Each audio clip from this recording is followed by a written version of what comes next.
Welcome to my channel! Learn with Teacher Ali!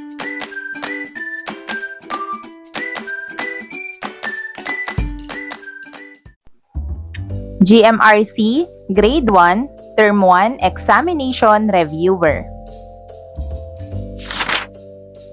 Panuto. Basahin ang bawat pahayag sa bawat bilang. Piliin ang letra ng tamang sagot. Simulan na natin mga bata. Number 1. Alin ang hindi nagpapakita ng pagmamalasakit sa kalaro o kaibigan? A. Makipaglaro kahit mahirap lang ang kaklase. B. Pagtaguan ng pagkain. C. Tulungan kung nangangailangan.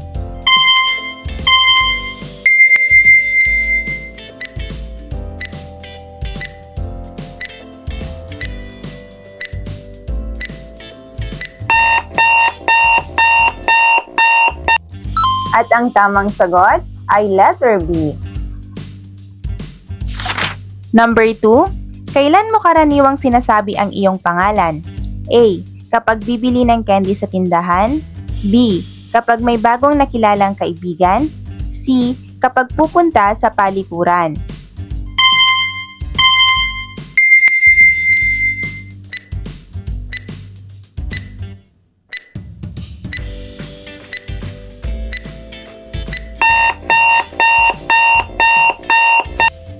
At ang tamang sagot ay letter B. Number 3. Nakita mo ang inyong kapitbahay na nagsisiga ng basura. Ano ang sasabihin mo? A. Pwede po bang pakidamay ang aming basura? B. Manong, hindi po magandang gawain ang pagsisiga ng basura. C. Ako na po ang magsisiga ng basura.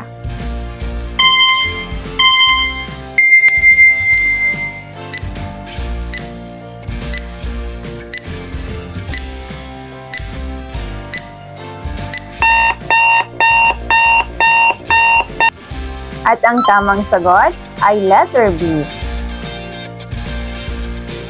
Number 4. Nakita mong binubunot ng mga bata ang halaman sa paligid. Ano ang gagawin mo? A. Sasali ka sa kanila. B. Sisigawan sila. O C. Susuwayin sila.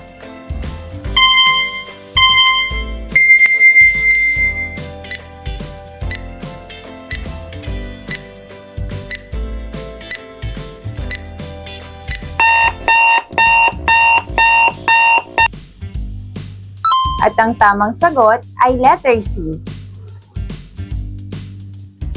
Number 5. Ano ang ginagawa ng bata sa larawan? A. Nagdarasal. B. Naglalaro. C. Naglalaba.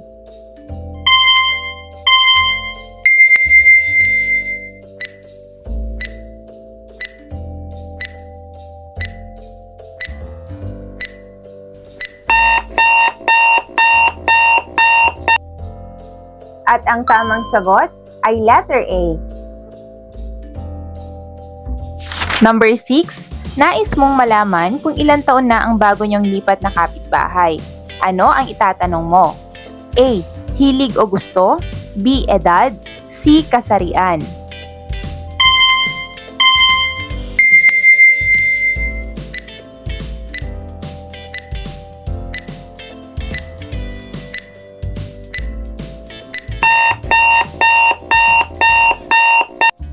At ang tamang sagot ay letter B. 7. Alin sa mga sumusunod na pahayag ang nagpapakita ng pagtitipid? A. Palagi ang pag-alis ng bansa upang mamasyal. B. Madalas na pamimili o pag-shopping sa iba't ibang lugar. C. Paggastos ng naaayon sa pera o salapi.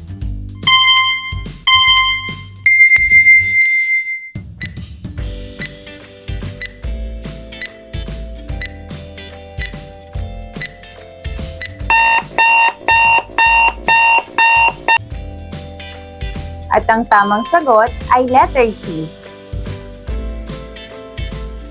Number 8.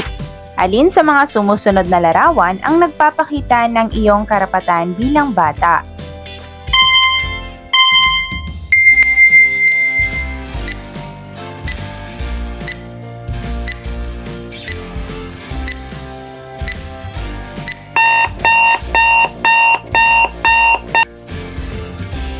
At ang tamang sagot ay letter C. Number 9. Alin ang nagpapakita ng pagmamalasakit sa kaibigan? A. Tuksuhin siya at utus-utusan lang. B. Pagtaguan ng pagkain. C. Tulungan kung nangangailangan.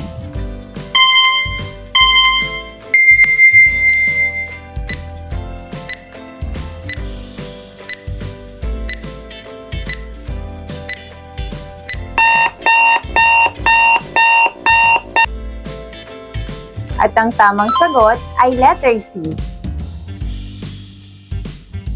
Number 10. Ang sariling paraan ng pananalangin ay nakatutulong sa blank. A. Pagpapabuti ng ugali. B. Pagiging makulit. O C. Pagiging tamad.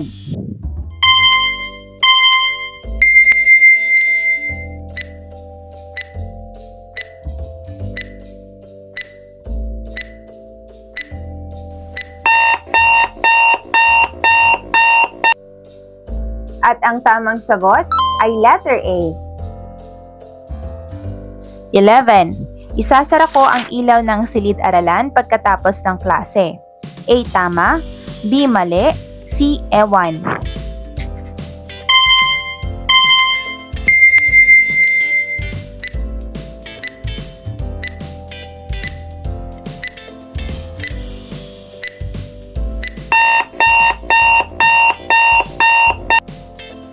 At ang tamang sagot ay letter A. Number 12. Nais mong malaman kung saan nakatira ang bago ninyong kaklase. Ano ang dapat mong itanong sa kanya? A. Pangalan. B. Edad. C. Tirahan.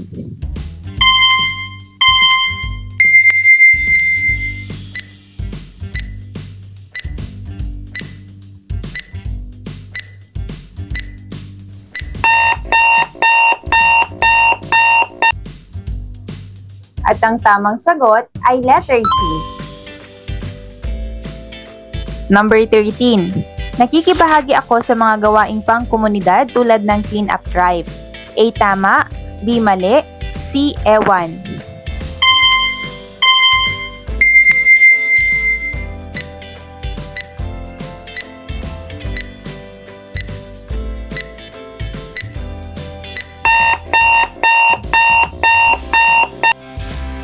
At ang tamang sagot ay letter A. Number 14. Anong ugali ang tinataglay ng isang batang madasalin? A. Palaaway. B. Palamura. C. Matulungin.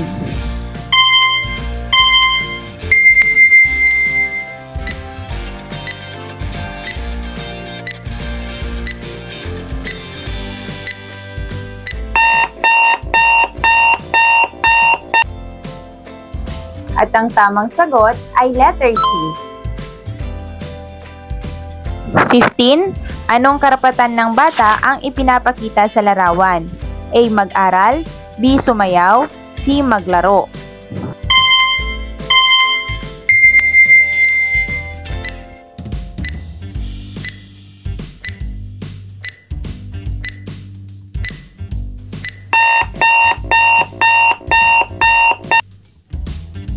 At ang tamang sagot ay letter C.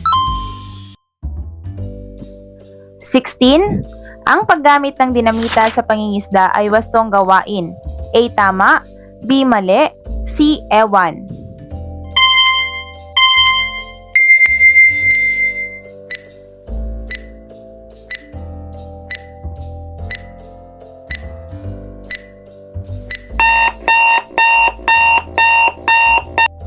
At ang tamang sagot ay letter B. 17. Habang kayo ay naglalaro, aksidenteng napunit ang suot na short ng iyong kaibigan. Ano ang gagawin mo? A. Pagtatawanan. B. Aasarin. C. Ihahanap ng pamalit.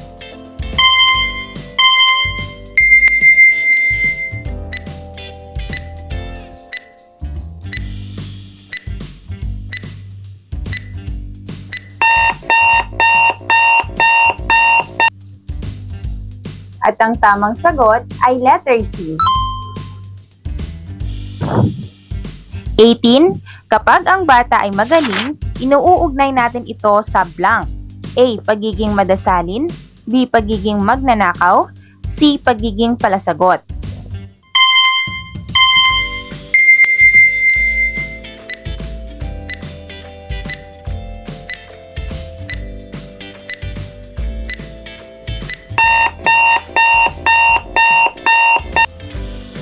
At ang tamang sagot ay letter A. Number 19, ang pag-utos sa bata na mamalimos upang may makain ay pagtamasa sa kanyang karapatan. A. Tama. B. Mali. C. Ewan.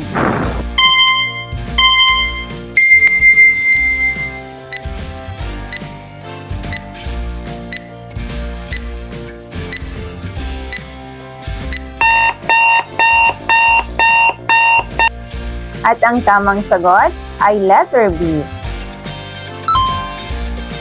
20.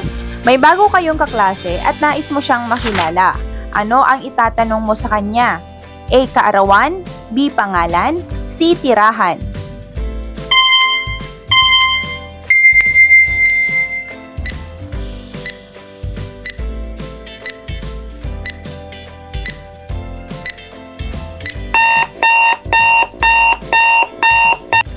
At ang tamang sagot ay letter B. 21. Pinagtatrabaho ng kanyang magulang ang batang si Nico upang mayroon silang pangkain sa araw-araw. A. Tama. B. Mali. C. Ewan.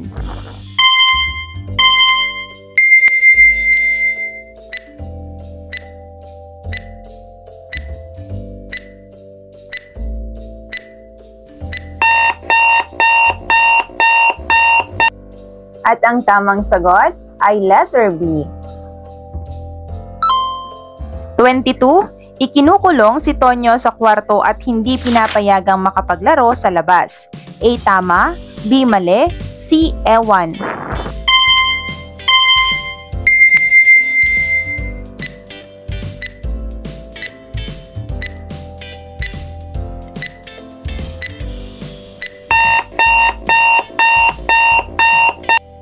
At ang tamang sagot ay letter B. Number 23, napalo ang iyong kaibigan ng kanyang nanay.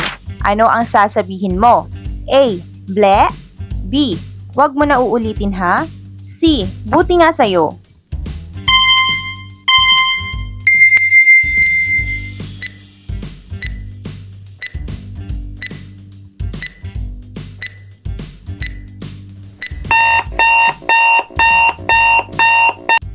At ang tamang sagot ay letter B. 24.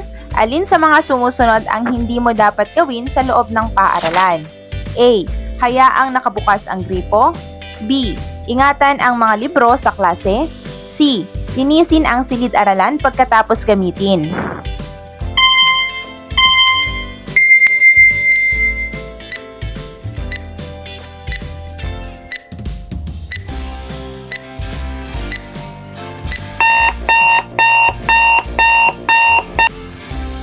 At ang tamang sagot ay letter A.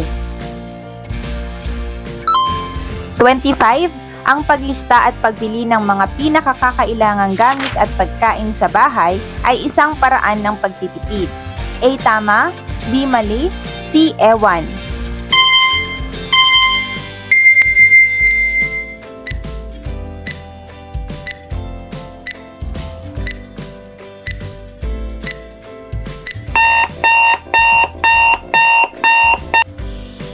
At ang tamang sagot ay letter A. 26. Nakita mo ang inyong kapitbahay na binabaril ang mga ligaw na hayop sa kagubatan. Ano ang sasabihin mo? A. Tama po iyan. B. Masama po iyan. C. Turuan niyo ko.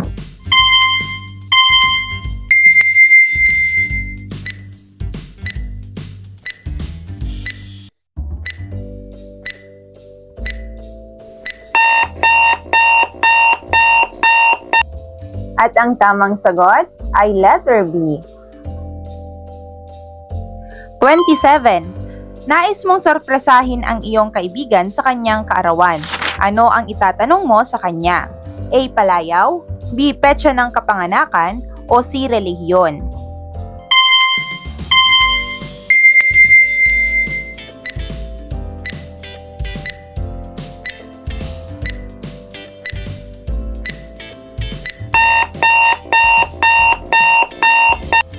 At ang tamang sagot ay letter B. 28. Alin sa mga sumusunod ang nagpapakita ng hindi wastong paraan ng pananalangin? A. Pagyuko, B. Pagpikit ng mata, C. Pagtaas ng paa.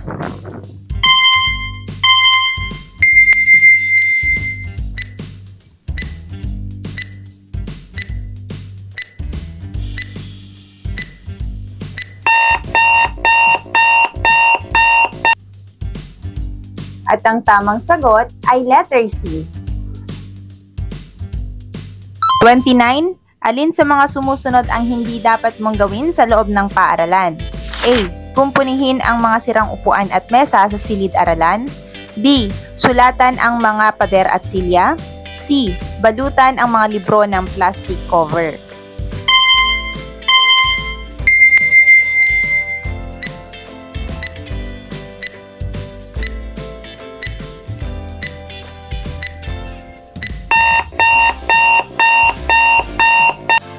At ang tamang sagot ay letter B.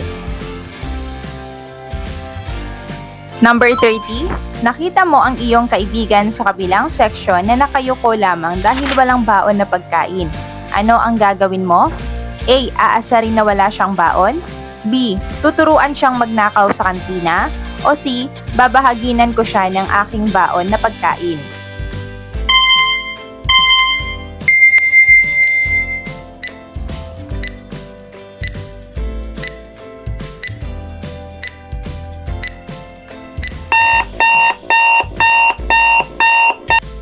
At ang tamang sagot ay letter B. Good job, everyone!